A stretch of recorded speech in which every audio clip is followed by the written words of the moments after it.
manendry ireo mpikambana andrafitra ny gouvernementa ka hanolotra azy ireo ny sekretera général lefitra eo anivon'ny fiadidinan'ny repoblika.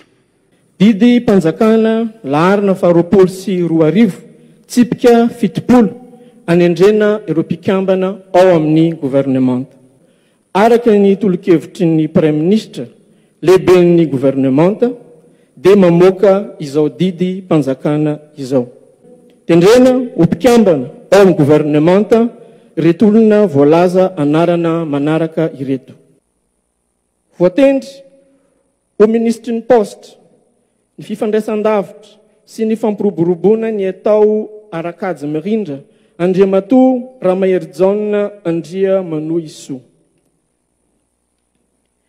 Izy dia expert en développement d'entreprise, expert en numérique, ary efa nitazona andraikitra ambony maro samihafa teo anivon'ny ireo orinasa tany ivelany.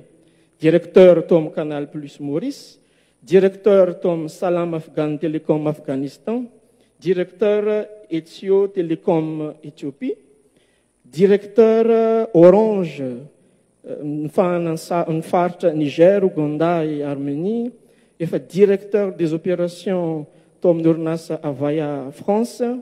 Izy dia manana ny master spécialisé en réseau de télécommunications et téléinformatique, École nationale supérieure des télécommunications de Paris, Télécom Paris, ary doctorat en sciences mathématiques.